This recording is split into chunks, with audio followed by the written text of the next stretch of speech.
Darius wiped the grease from his hands, the rag already stained black from a morning of wrenching under a Chevy's hood. The garage at Miller's Auto Repair smelled of oil and rubber, the kind of scent that clung to his clothes, no matter how many times he washed them. It was a Wednesday in late November, the air in Warrenville, Illinois, sharp with the promise of snow. Darius, 24, had been at Miller's for 8 months, the only black mechanic in a shop where the other guys, white, born and bred in this fading factory town, treated him like an intruder. He was torquing a lug nut when he heard the familiar sneer. "Yo, Darius, you gonna finish that or just stare at it all day?" It was Nate, the shop's lead mechanic, leaning against a toolbox, his coveralls half unzipped. His grin was all teeth, the kind that dared you to react. The other guys, Cal, Mitch, and the new kid Ryan, chuckled, their eyes flicking to Darius like they were waiting for a show. "It's done," Darius said, keeping his voice even as he tightened the last nut. He stood, his 6-foot frame casting a shadow over the tire, and met Nate's gaze. "You want to check it?" Nate's grin faltered, but he waved a hand. "Nah, I trust you. For now." The "for now" hung heavy, a reminder of the mistakes they'd pinned on Darius before. A loose bolt here, a misaligned belt there, always when Nate was nearby. Darius knew it wasn't coincidence, but proving it was another story. He turned back to the Chevy, his jaw tight, when Cal called from the break room. "Darius, grab the work orders while you're up, and don't mix them up again." The jab stung. Darius had never mixed up the orders, but Cal had found a misfiled sheet last month, loud enough for Mr. Miller to hear. Darius grabbed the clipboard from the counter, his fingers gripping it harder than necessary, and handed it to Cal without a word. The break room was a shrine to Warrenville's past. Photos of old car shows, a faded Bears poster, a corkboard with local flyers. Darius avoided it when he could, eating lunch in his truck instead, but today he had no choice. As he passed, he caught Nate's low mutter to Mitch. "Kid thinks he's one of us. Ought to know better by now." Darius's steps slowed, his blood hot. He wanted to turn, to call Nate out, to ask what one of us meant in a town where he'd lived for 2 years, paid taxes, fixed their cars. But he kept moving, the weight of their laughter pressing against his back. He'd learned early that reacting only made it worse, gave them an excuse to call him angry, unprofessional, the kind of words that got you fired. Outside, the cold bit at his knuckles as he loaded tools into his truck for a house call. Warrenville was all gray skies and brick buildings. The steel mill closed a decade ago, leaving behind a town that clung to its grudges. Darius had moved here for the job, hoping a smaller place would be quieter than Chicago's chaos. Instead, he'd found a different kind of noise. Whispers in the diner, stares at the gas station, the way his landlord had hesitated before handing over the apartment keys, muttering about keeping the place respectable. The house call was at Mrs. Conway's, a regular whose old Buick needed a new alternator. She was kind enough, always offering coffee, but her son Travis was another story. Travis was Nate's buddy, a regular at the shop's after-hours beers, and his eyes followed Darius like a hawk whenever he worked on the Buick. Last time he joked about Darius not stealing the hubcaps, his laugh sharp enough to cut. When Darius pulled into the Conway driveway, Travis was waiting, arms crossed, a cigarette dangling from his lips. "Took you long enough," he said, spitting into the gravel. "Mom's car better be fixed right this time. Don't need you messing it up like that Ford last week." Darius's jaw clenched. The Ford had been fine. He double-checked it, but Travis had complained to Miller, claiming it ran funny. Miller docked Darius's pay for the rework, no questions asked. "It'll be fixed," Darius said, popping the Buick's hood. "Alternator's all it needs." Travis hovered, his shadow falling over the engine. "You sure you know what you're doing? Ain't like they teach this stuff where you're from."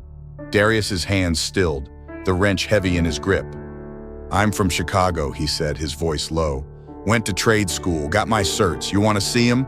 Travis snorted, flicking his cigarette into the grass. "Don't get touchy, just saying you're not exactly local. People notice." Darius didn't answer, focusing on the alternator, his movements precise. But Travis's words echoed the note he'd found in his toolbox last month, tucked between his wrenches. "You don't fit here." No signature, just block letters in blue ink. He'd thrown it out, telling himself it was a prank, but it lingered, a splinter under his skin. He finished the job in silence, Travis watching every move. Mrs. Conway paid him with a smile, slipping him a $5 tip, but Travis's stare followed him to his truck. As Darius drove back to the shop, his phone buzzed with a text from his girlfriend Kayla, who worked at the library across town. "You okay? Seemed off at dinner." He hadn't told her about the note or Nate's jabs or the way Miller's eyes skipped over him when raises were mentioned. He typed back, "Just work. I'm good." But the lie felt heavy. Back at the shop, the day ended with another jab. Nate found a missing socket wrench, claiming Darius had left it under a car. "Sloppy, man," he said, loud enough for Miller to hear from his office. Darius knew he'd put the wrench back. He always did. But Miller didn't ask for his side, just shook his head and added a note to Darius's file. "Shape up, Darius," he said. "Customers are watching." Darius nodded, his throat tight, and clocked out. The cold hit him as he stepped outside, his truck's engine groaning to life. He drove home, the note's words looping in his mind. "You don't fit here." Warrenville was making sure he knew it, one jab at a time. At his apartment, a one-bedroom above a laundromat, Darius sank onto the couch, the TV flickering with a game he didn't watch. Kayla was working late, so the place was quiet, the hum of the dryers downstairs a constant drone. He thought of his mom back in Chicago, her voice on their last call. "You sure about that town, baby? Small places can be hard." He'd brushed it off, but now her words felt like a warning. His toolbox sat in the corner, the note long gone, but its weight still there. He hadn't told anyone, not Kayla, not his mom, not even his buddy Marcus, who'd left Warrenville after a year saying it ate at your soul. Darius had stayed stubborn, thinking he could prove them wrong. But tonight, with Nate's smirk and Travis's sneer fresh in his mind, he wasn't so sure. He checked the locks, a habit since finding the note, and glanced out the window. The street was empty, but Warrenville felt alive, its eyes on him, waiting for him to break. Darius's truck rattled over Warrenville's potholed streets, the early morning cold seeping through the cracked window. It was Thursday, and the weight of yesterday's shift, Nate's jab about the missing wrench, Miller's warning, pressed against his chest. He pulled into Miller's auto repair, the shop's neon sign flickering in the gray dawn. The garage was already alive with the clank of tools and the low hum of country radio, but the air felt heavier today, charged with something Darius couldn't name. He clocked in and headed to his bay, where a rusted Ford waited for a brake job. Cal was nearby, swapping out a battery, his eyes flicking to Darius with a smirk. "Hope you brought your A game, man," he said. "Miller's watching after that wrench stunt." Darius ignored him, focusing on the Ford's calipers, but the comment stung. He'd checked his toolbox twice this morning, paranoid about another mistake. Nate was at the other end of the shop, laughing with Ryan, the new kid, who'd already learned to stay clear of Darius. It wasn't just the jabs, it was the isolation, the way conversations stopped when he walked in, the way his name never came up for overtime or the shop's softball team. Mid-morning, a new job came in, a quick oil change for a regular Mester Hensley, whose pickup was plastered with Warrenville Proud stickers.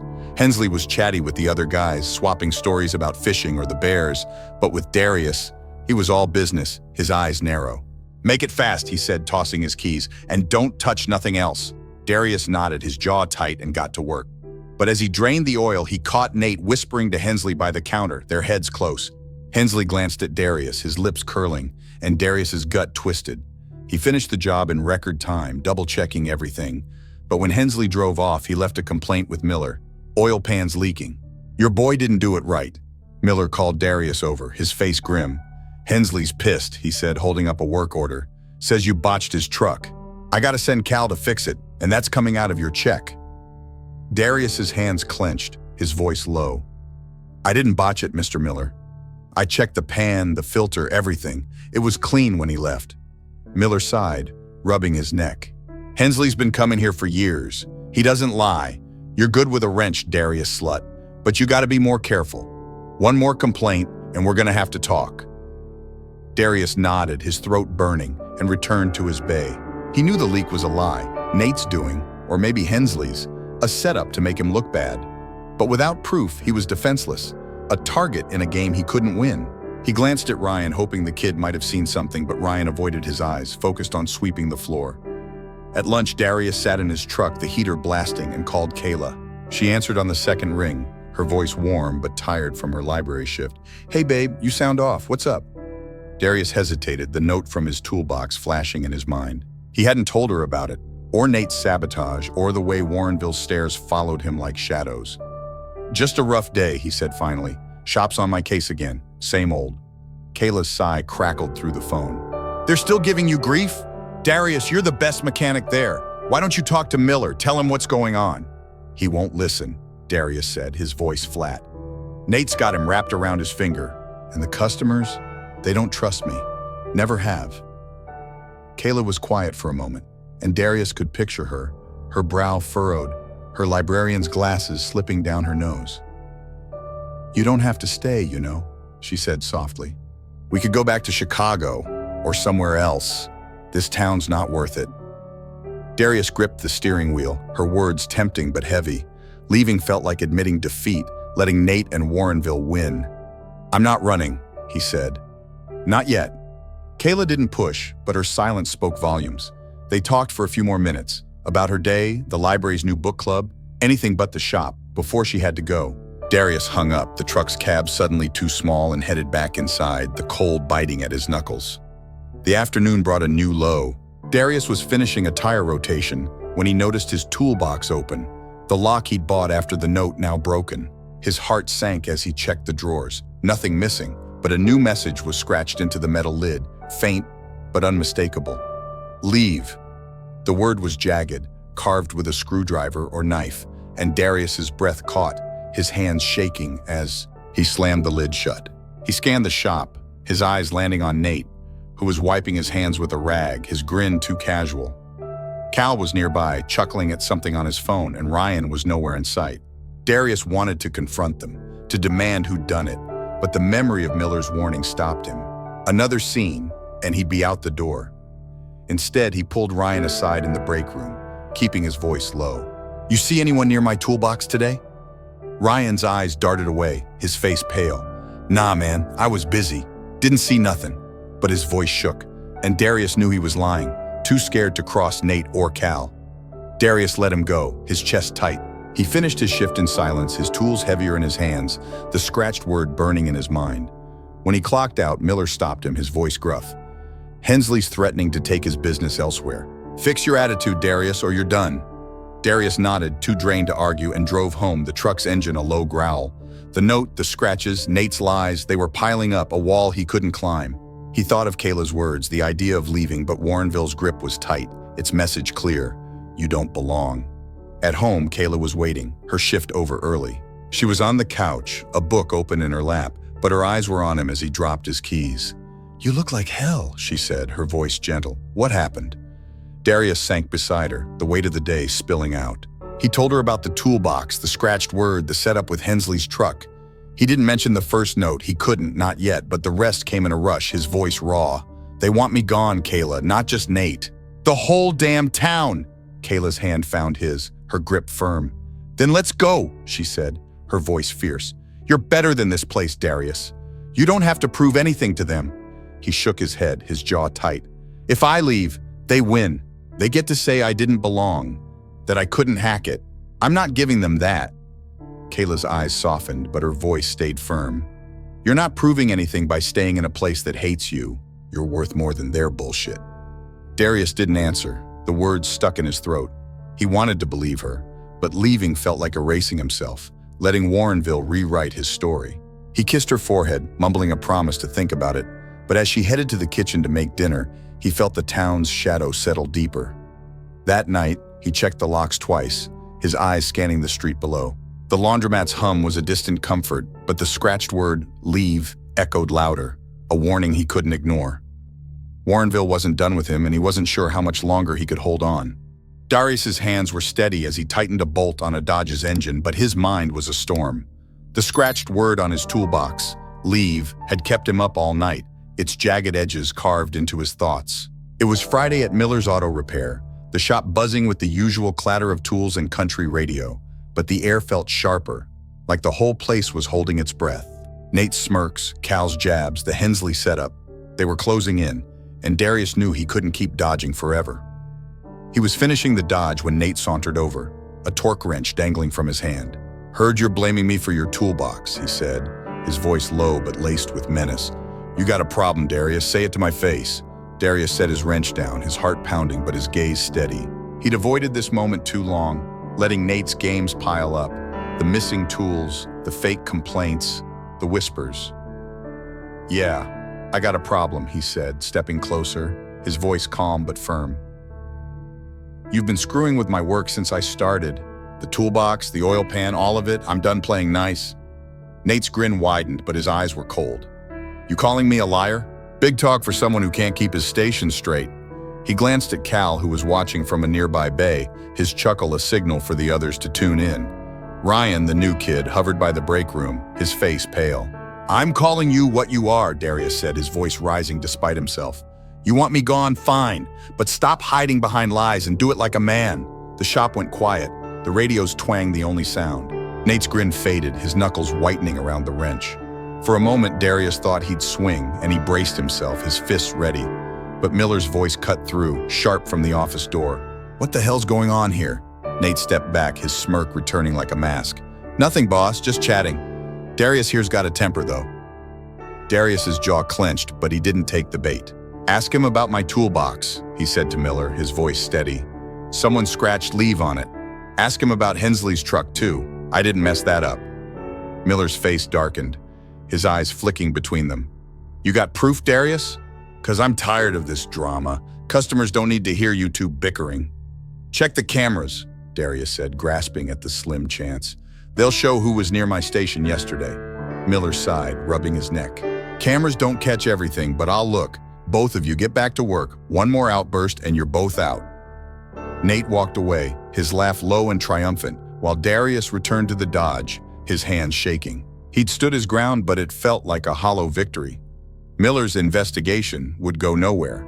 Nate's dad was a regular at the shop, his influence a shield Darius couldn't dent. Cal's smirk and Ryan's silence only confirmed it. The shop was Nate's territory, and Darius was the outsider. At lunch, Darius skipped his truck and walked to the diner across the street, needing air. The diner was a Warrenville staple, all chipped formica and faded photos of the old mill. He sat at the counter, ordering a coffee, but the waitress, new, maybe 19, hesitated before serving him, her eyes darting to the regulars. One of them, an older man in a flannel cap, muttered something to his buddy, and Darius caught the tail end. "Don't need his kind here." Darius's coffee turned bitter in his mouth, but he stayed, forcing himself to finish it. He was used to the stares, the whispers, but today they hit harder, piling onto the toolbox. Nate's taunts, Miller's indifference. When he paid, the waitress fumbled his change, her hands nervous, and Darius left without a word, the bell above the door jangling behind him. Back at the shop, the afternoon dragged. Darius kept his head down, but the tension followed him. Ryan approached once, his voice low. I saw Nate near your toolbox yesterday. Didn't see him do nothing, but he was there." His eyes flicked to the floor, scared. "Don't tell him I said that." Darius nodded, a flicker of hope sparking. "Thanks, Ryan. I won't say nothing." But hope was fragile. Ryan's fear meant he'd never speak up to Miller, and without a witness, Darius was still alone. The day ended with another blow. Miller called him in, his face grim. "Cameras didn't show much," he said. "Just Nate passing by your station, nothing clear. But I got another complaint. Mrs. Conway's Buick's making a noise. Travis says you didn't fix it right. That's 2 strikes this week, Darius. I'm docking your pay again, and you're on probation. Shape up or you're gone." Darius's chest tightened, his voice low. "Travis is lying. I checked that alternator myself. Let me look at the car. I'll prove it's fine." Miller shook his head. "Travis already took it to another shop. Said he doesn't trust you. Just do your job, Darius, and stop making waves." Darius left the office, his vision blurring with anger. Travis's complaint wasn't just a lie. It was personal, tied to Nate, to the note, to Warrenville's unspoken rule. You don't belong. He clocked out, ignoring Nate's smirk, and drove home, the scratched word on his toolbox burning in his mind. That evening, the community's hostility struck closer. Darius was unloading groceries from his truck when he noticed his apartment building's mailbox, a rusted metal box by the entrance. His slot was defaced, the word outsider spray-painted in white across it, the paint still wet. His heart sank, the note from his toolbox, "You don't fit here," echoing in the new message. He grabbed a rag from his truck, scrubbing at the paint, but it smeared, the words stubborn and bold. The landlord, Mr. Perry, was in his office downstairs, and Darius showed him the mailbox, his voice tight. "This happened today. You gonna do something about it? Perry, a heavy-set man with a perpetual frown, shrugged. Kids, probably. I'll paint over it. But keep your head down, Darius. Don't need trouble around here. Darius's hands clenched, his anger spilling over. This ain't kids, it's targeted. I've been getting threats at work too. You telling me to just take it? Perry's eyes narrowed, his voice cold. I'm telling you to watch yourself. You're new here. Folks don't like change. Don't make it worse. Darius walked away, the rag still in his hand, the paint's chemical stink clinging to his skin. He called Kayla, his voice raw as he told her about the mailbox, the shop, Ryan's half-confession. It's not just Nate, he said. It's everyone. The whole damn town's telling me to go. Kayla's voice was fierce, cutting through the phone. Then let's leave, Darius. You don't owe them anything. We can start over, Chicago, Indy, anywhere. You're killing yourself for a place that doesn't want you. Darius leaned against his truck, the cold metal grounding him. I know, he said, his voice breaking. But if I run, they get to say they were right, that I didn't belong. They're not right, Kayla said, her voice softer now. You're better than them. But staying's not proving anything, it's just hurting you. He didn't answer. The words stuck in his throat. After they hung up, he stood in the parking lot, the mailbox's smeared paint glaring under the streetlight. He thought of his mom, his trade school diploma, the dreams he'd had of building something in Warrenville. But the town was carving its mark into him, and he wasn't sure how much longer he could fight it. At home, Darius sat on the couch, the TV off, the laundromat's hum a distant pulse. He pulled out his toolbox, running his fingers over the scratched word. Leave. It wasn't just a threat. It was a verdict. Warrenville's judgment on him. He thought of Kayla's plea, of Marcus's warning, of the note he hadn't told anyone about. The fight was draining him, but surrender felt like erasure. He checked the locks, his eyes scanning the street below.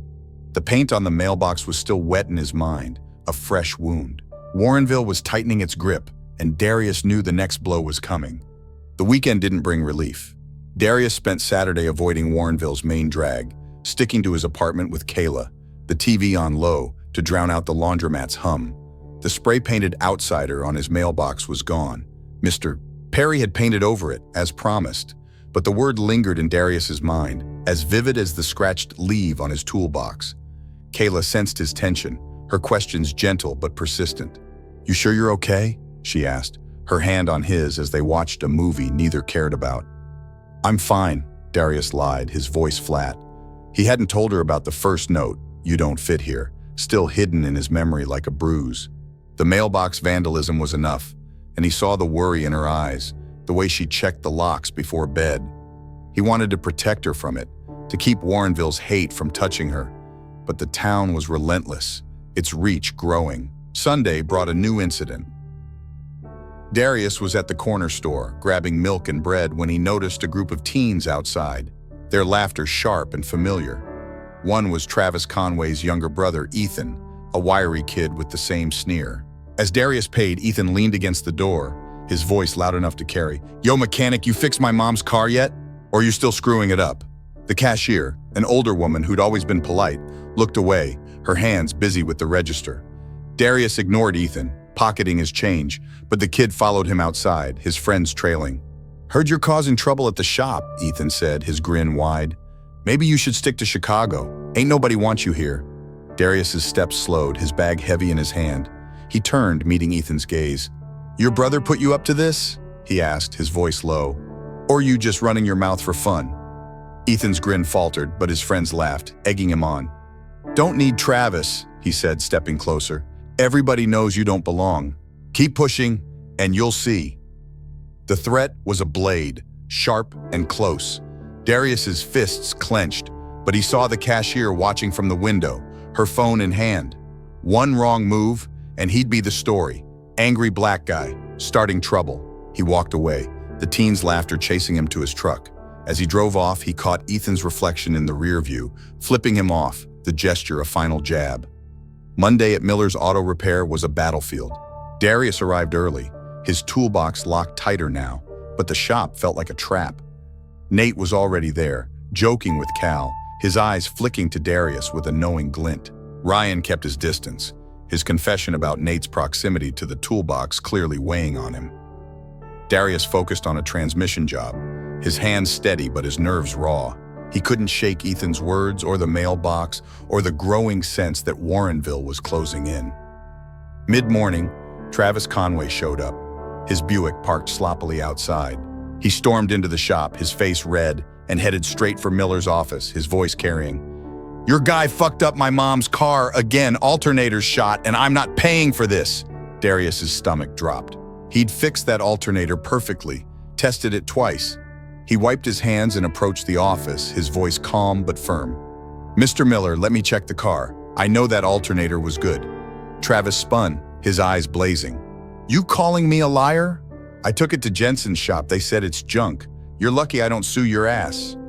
Miller raised a hand, his face tired. "Enough. Darius, you're off this job. Cal, take a look at the Buick.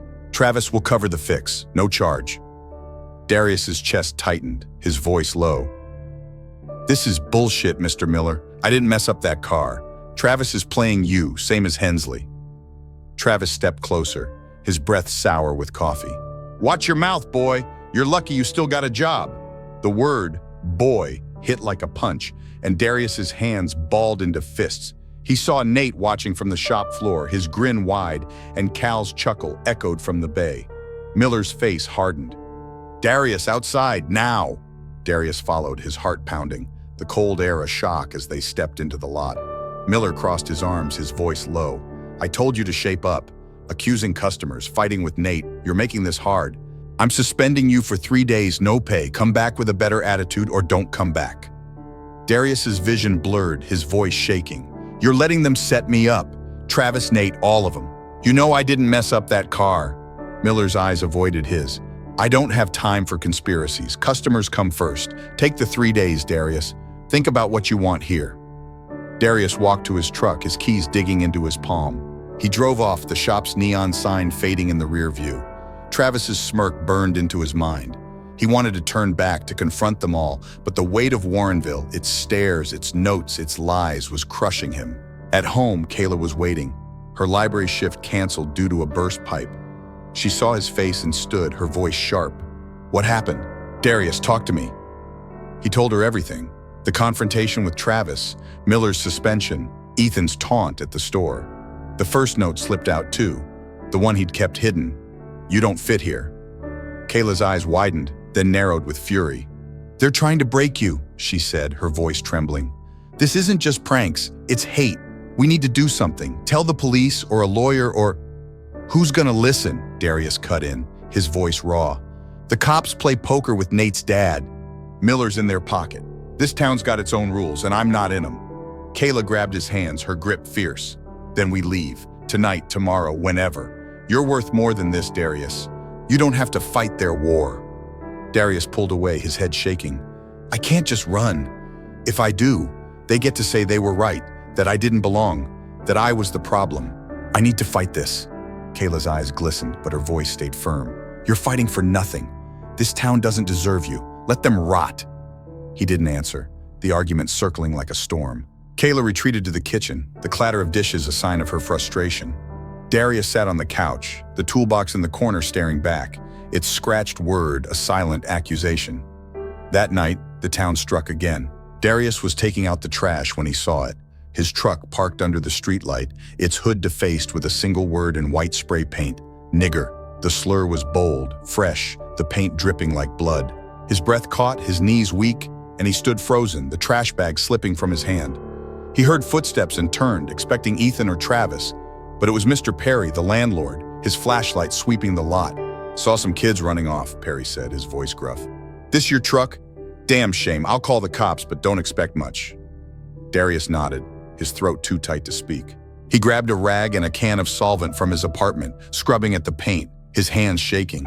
The word smeared, but didn't vanish, its outline stubborn against the metal. Kayla found him there, her gasp breaking the silence. "Darius," she whispered, her hand on his shoulder. He didn't look at her, his voice hoarse. "I'm fine, go back inside." She didn't move, her voice fierce. "This isn't fine, this is a hate crime. We're not staying here, Darius. We're not."